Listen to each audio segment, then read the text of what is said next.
Coming up on your Monday evening news, a local man is running for city council, but his age sets him apart from your average politician. We have his story. An overseas company is bringing its business to Northeast Ohio. How it will affect the region coming up. Fires continue to break in California. We have the latest details on evacuation and devastation through the state. 2 Ohio casinos sold for more money than most people will see in a lifetime. Find out what casinos will be rebranding in the next year.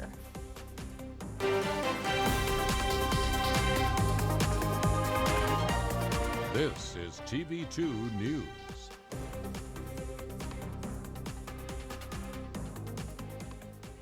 A popular Ohio casino has a new owner, and the police report from Halloween weekend is in. That's where we start tonight. Good evening, Kent State and all of Portage County. I'm Madison Tromler. And I'm Rachel Gross. Kent police reported a quieter Halloween weekend this year. Only 5 people were arrested due to alcohol-related issues. 1 for driving while intoxicated, 1 for disorderly conduct, and 3 for drinking or being drunk while underage. Kent Lieutenant Mike Lewis said a lot of subdued celebration had to do with the weather since it was cold and rainy.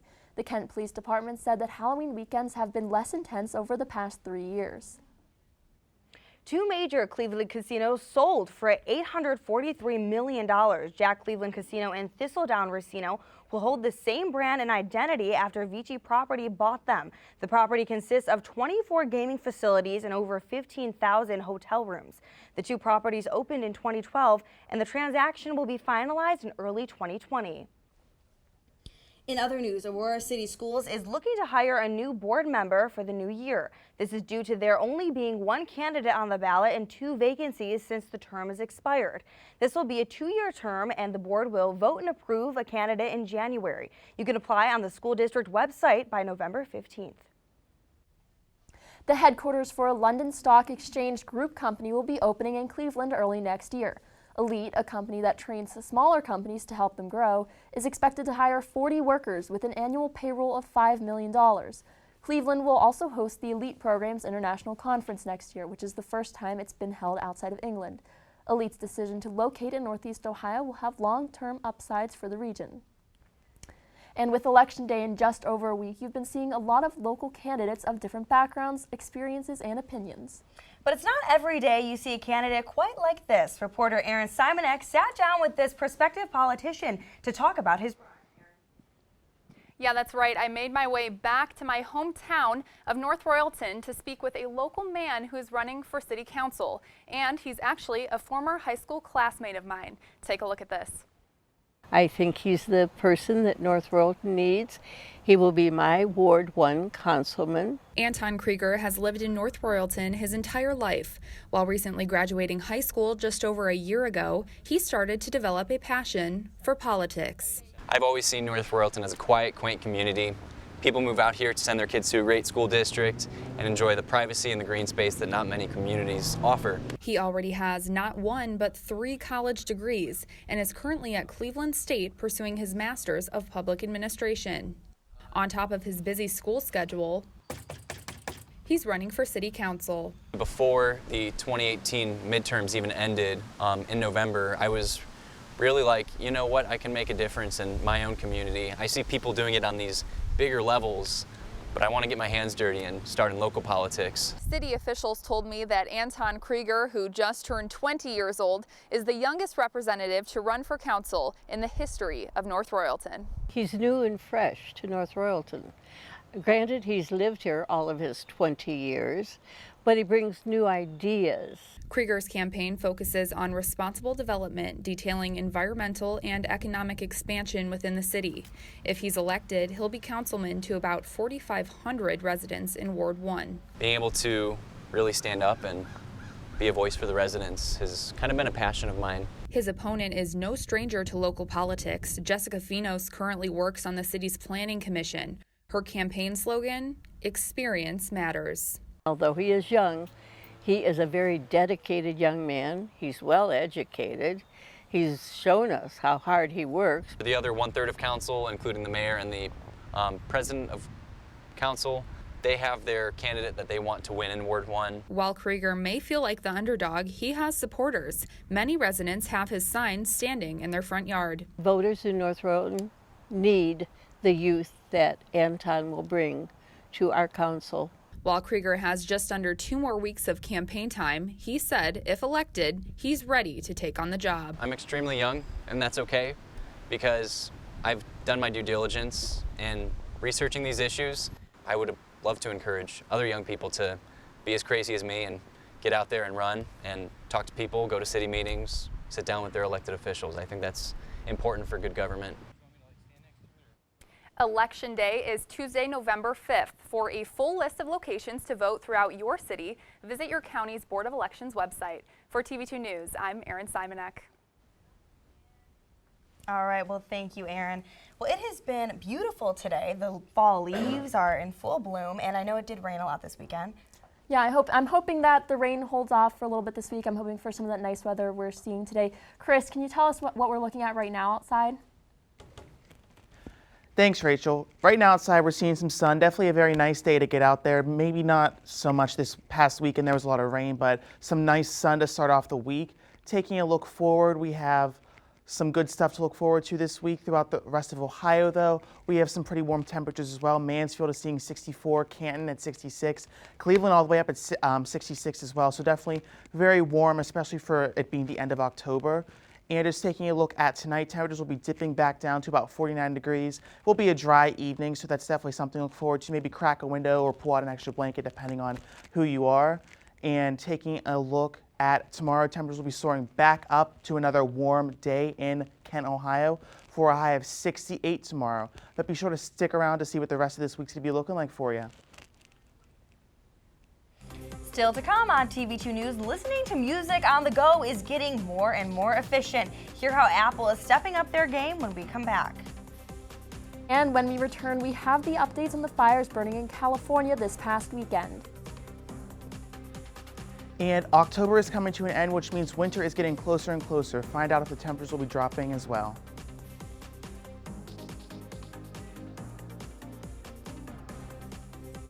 Patriotism. It inspires passionate debate. It's worn like a badge of honor with good reason, because it means love and devotion for one's country. But what really makes up this country of ours? It's the people. To love America is to love all Americans. This year, patriotism shouldn't just be about pride of country. It should be about love. Love beyond age, sexuality, disability, race, religion, and other labels. Because love has no labels.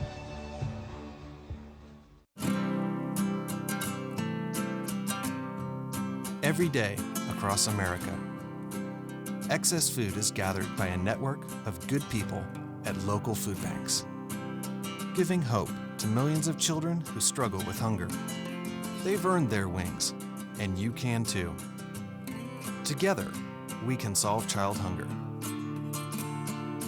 Support Feeding America and your local food bank at feedingamerica.org.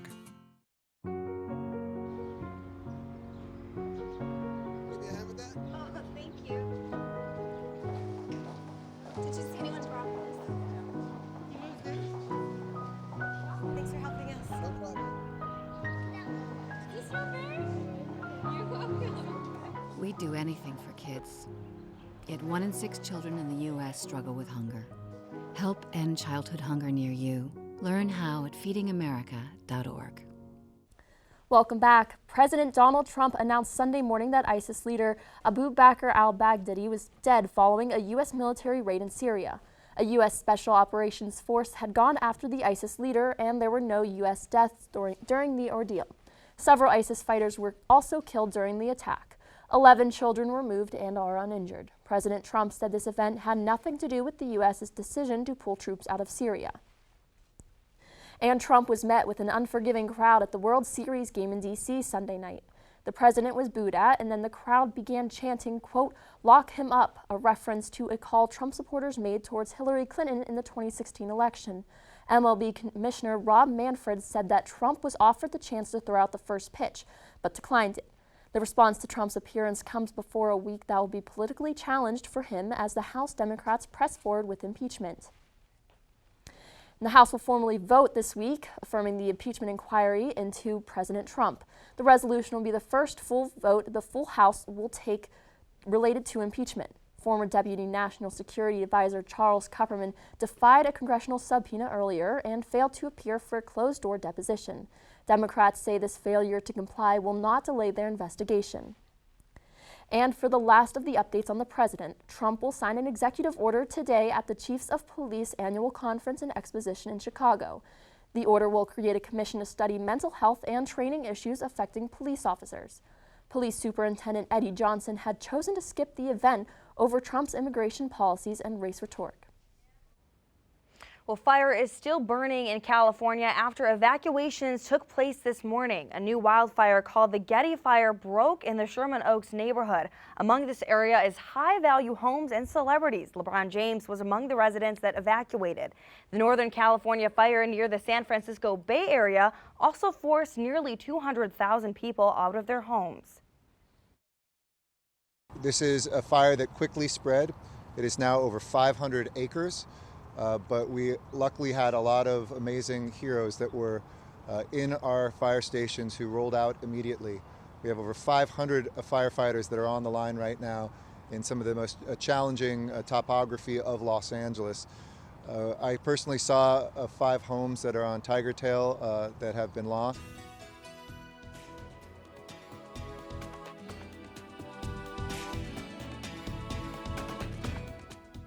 And taking a look throughout the rest of Ohio, we have some pretty warm temperatures as well. We have Athens and Cincinnati at 69. Lima, however, is at 59, so a little cooler up there. Definitely a very nice day to get out there and enjoy the warm weather while it is still around. And taking a look forward at tomorrow, around the start of the day at 6 a.m., 52 degrees with some cloud coverage still lingering from the overnight time. And around noon, 64, the high for the day, mostly sunny tomorrow. And around dinner time this time tomorrow, temps will be starting to dip back down to 63, and clouds will start to be forming again. And just taking a look at the 7-day, definitely a little wacky this week, to say the least. We have a nice day tomorrow with some cloud coverage. We have some rain Wednesday and Thursday. As we take a look at this weekend, it's going to be dipping back down. I guess once the calendar flips to November, that is Mother Nature's way of saying the warmth is gone, because we're going to be seeing 45 on Saturday and Sunday, and it will only be going back up slightly to 50 on Monday. So definitely a cold start to the new month, guys. Well, hopefully the rain won't be too bad for Halloween. I know lots of people have plans, and there's going to be trick-or-treating this week. Yeah, hopefully the rain subsides, or it's not later until the night, so people can get their kids out trick-or-treating and still enjoy the festivities and whatnot. Right. I will say, though, we still have such warm temperatures for October. Yeah. Again, like I said, guys, enjoy it while you can this week, because once Saturday comes, 45 and 45 on Saturday and Sunday, so definitely a bit of a shock to the system. Yeah. Good to know. Thanks, Chris. Well, freshman Representative Katie Hill has resigned from Congress after it was revealed that she had inappropriate sexual relationships with 2 campaign staffers. Her resignation comes after an investigation into a relationship she had with a male staffer, which she denies. Last week, a conservative blog posted intimate photos of Hill and claims that she and her then husband had a relationship with a female staffer. Hill stated that she will be taking legal action regarding the publication of these photos. Former North Carolina Senator Kay Hagan died earlier today after a 3-year-long battle with encephalitis caused by the Powassan virus. Hagan was a Democrat and served in the Senate from 2009 to 2015, defeating Republican Elizabeth Dole. She lost re-election in 2014 to Republican Tom Tillis. The family did not reveal Hagan's cause of death, but mentioned that she had struggled with illness in the years past. Hagan was 66 years old. Well, more arrests have been made after the devastating deaths of 39 people on a truck in Essex. This includes 2 men and a woman on Friday. 25-year-old Northern Irish truck driver Mo Robinson remains in custody. The autopsy of the victims is in process, and police are working to identify them. Police said 8 women and 31 men are Chinese, but China says it's not yet possible to confirm their nationalities. 8 Russian service members were killed on Friday in a mass shooting at a military base in Siberia. A soldier opened fire on his fellow servicemen at a military garrison near the city of Chita. 2 officers and 6 enlisted personnel were killed. The suspect is Private Ramil Shamsudinov of the 54160 unit. The investigation is still ongoing. A massive sinkhole in Pittsburgh swallowed a bus today during rush hour. Officials have been on scene all day and say it will take quite some time to remove the bus. There were only 2 people on the bus at the time, the driver and 1 passenger. Thankfully, no major injuries. However, the passenger was taken to the hospital for some minor neck pain. A DNA match turned into much more for a newfound brother and sister. Now their lives will never be the same. We'll show you their emotional meeting. Kent State field hockey won the regular season MAC title, but did they pull out a victory against Ohio State yesterday? I'll break it down in a flash.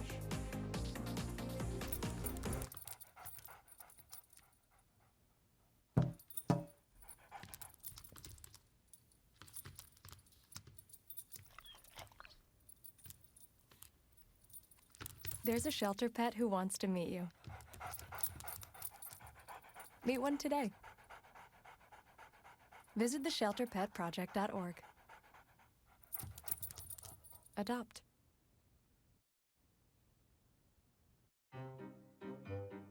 You think getting dumped by text is harsh? Try getting dumped by a tennis ball. My ex-owner drove me out to the woods, yelled fetch, and by the time I bought the ball back, he was gone. Yeah, I was pissed. But the folks at the shelter helped me let go of my anger. I learned coping skills, like taking it to the hole. Boom! Now I'm ready to fetch again. But how about I throw and you run and get it? Okay, so we drowned the fire, stirred it, drowned it again, and now just feel if it's cold. Yeah. Cool.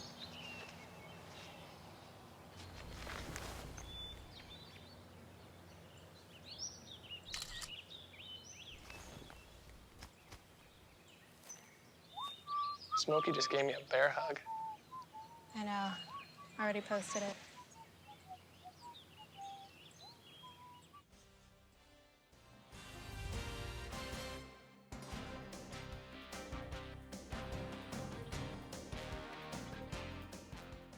With you as always, the Flash's field hockey team was home against Ohio State on Sunday. The Buckeyes took an early lead as they scored just 10 minutes into the game. Their offense continued to play well from there as they added 3 more goals to cruise to an easy 4-0 victory. Flashes will look to rebound in their final game of the regular season on Saturday as they take on Longwood at home. Well, Kent State football played a miserable game at Dick Stadium on Saturday, losing 26-16 against Miami. But head coach Sean Lewis spoke to the media today to address the Flashes matchup with the Toledo Rockets next Tuesday at the Glass Bowl.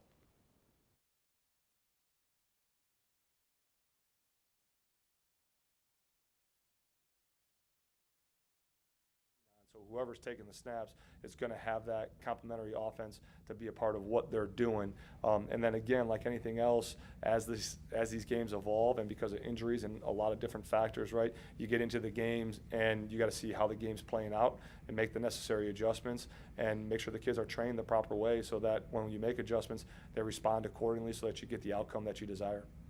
Watering the football, certainly not expecting. It's first quarter. Nick Chubb gets tripped up on a halfback slam and the ball comes out. The football is scooped up by Dante Hightower, who takes it in for the touchdown, and the Pats lead 10-0. Well, Baker Mayfield out of the gun goes for a pitch pass, but that one's going to be turned over, and then Tom Brady. Look at this. He sets up a down and in route to Julian Edelman, the Kent State alumni and former Super Bowl MVP, but Baker Mayfield was going to get the Browns on the board one way or another. He's going to hit Demetrius Harris there for a 21-yard touchdown pass, but that wouldn't be enough because the seemingly ageless Tom Brady is going to hit Julian Edelman yet again, and it is going to be 27-13 the final. The Browns lose again. Now, AFC North standings, the Ravens didn't play this weekend, but being 5-2 on the season, and then the Browns having the opposite record, 2-5, they are in a pretty big hole. Now, they have a lot of divisional games to play, but they're going to have to make up a lot of ground if they're going to want a chance at making the postseason this year.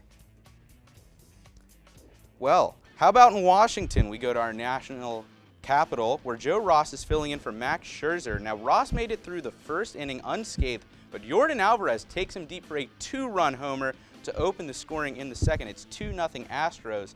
Now, look at this double play ball. Second baseman Jose Altuve is going to get a little pitch over. He's only 5'6". He's got the biggest heart in baseball, and firing it in there with an arm makes a double play, and the Nationals didn't look too hot for them because Carlos Correa is going to give a second 2-run homer to the game for the Astros. They're going to go up 4-0, and the Nationals really didn't have much of a chance.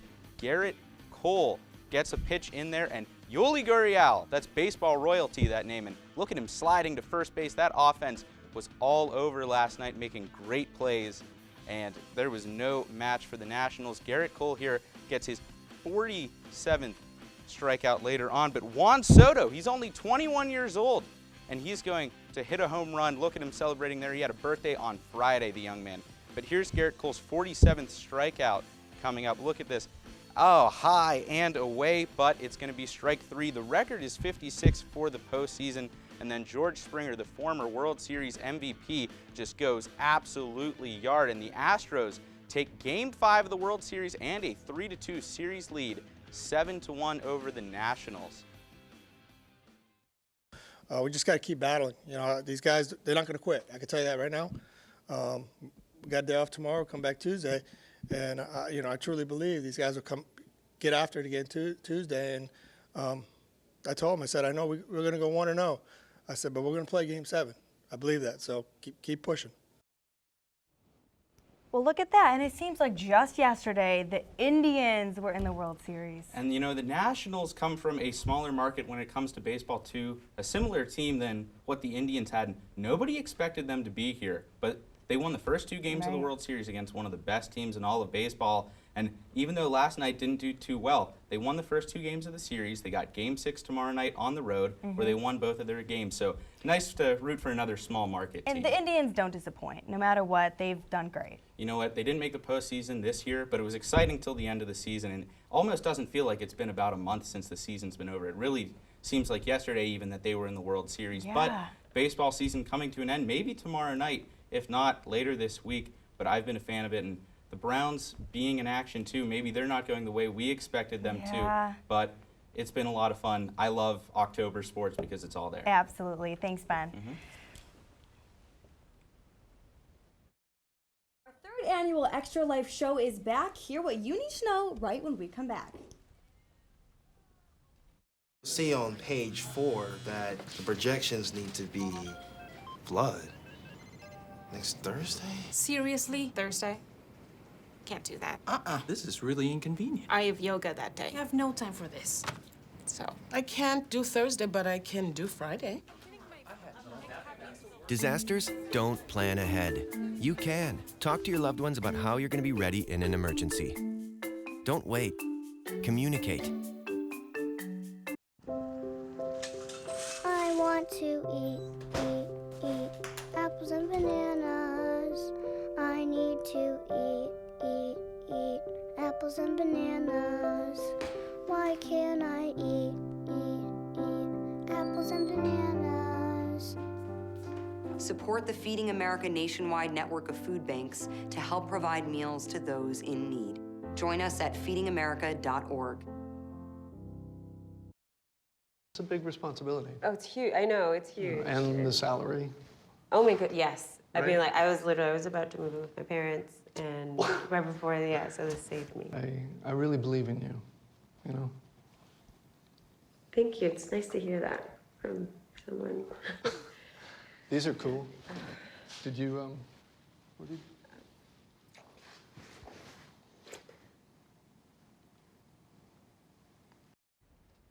TV2 is holding our 3rd annual Extra Life stream on Saturday, November 2nd. The show will be 14 hours long, raising money for Akron Children's Hospital. Extra Life has allowed gamers to raise money for local children's hospitals across the country since 2008. The event will be from 10 a.m. midnight to midnight, and you can watch on KenWire.com and Twitch. To donate, go to extralife.org. Technology lovers, Apple has announced a new updated version of their AirPods, and you can get your hands on them as early as Wednesday. AirPods Pro now feature active noise cancellation, an all-new design, transparency mode, and an all-new price. The AirPods Pro will retail at $249, roughly $100 more than the original pair. A brother and a sister lived their entire lives not knowing they existed until a DNA test. After 32 years, they meet for their first time, and Megan McRoberts was there in Florida and has the story. Plane 6, B11, Charlotte. Waiting for a plane has never felt longer. The wait is killing me. As Brittany McFarland waits to see someone she's only seen in pictures. Let's check the thing, see if it updated. Nervous and excited. But is already a huge part of her life. I've missed so much life, not knowing him. Finally, spotting his face in a sea of travelers that already looks so familiar. Brittany and Rod Hobbs are brother and sister. And Rod has dreamt of this for 32 years.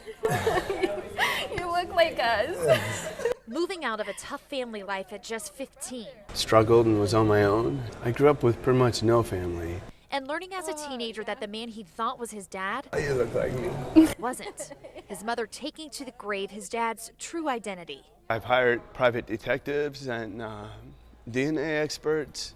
But finally, a DNA expert figured it all out. So today he's not only meeting a sister. I just can't wait for you to see Dad, meet Dad. They're planning to surprise their dad, who has also been waiting decades to find Rod. So we're open this We're gonna all find out. You're gonna call. Bobby Kopalakis racing home Friday to open a DNA test, thinking Rod would be on a FaceTime call to see the results together. Rod. Hey, buddy. Rod made the trip. It's Bob. How you doing? Holy. Oh my. To see the results in person. You gonna open it up? No, he didn't. Oh my God, what are you doing? I guess you don't need to open it. I don't get home till. Putting their distance in the past, Sorry. now focused on making up for lost time. I was sorry that we lost so much time. Finally completing this family. The missing link. Oh, that's just incredible. Could you even imagine not knowing your sibling for that long? I'll tell you what, so I'm one of 6 across the board, Wow. right? That's a lot. Imagine not knowing 5 of them. Sure, or even just adding another one. I mean, that's a lot to take in. That's a lot of weddings I'll have to go to. That's a lot of birthdays to remember, especially. Yeah. But that's really sweet. That was an It emotional is. encounter, and good for them. They got to be happy. Yeah, definitely very wholesome to watch that video of them surprising their dad like that. Brings me the tears. Yeah. How's the weather doing? Weather. Speaking of bringing me to tears. Speaking of tears, the it's rain. definitely going to be getting a little colder out there, so I might want to hold those tears back, or they might freeze to my face. You know, a low of 31 on Saturday, definitely a temperature we haven't seen in a very, very long time. So definitely a cold end to the week and a cold start to the new month, sadly. Well, we'll take it. That is our report for this Monday evening. Thank you for joining us. You can always find the latest headlines and breaking news on Kent Wired. And recap everything sports from over the weekend with our Sports Corner team tonight at 8, only on TV2. I'm Rachel Gross. And I'm Madison Tromler. For all of us at Portage County's TV2, have a great night.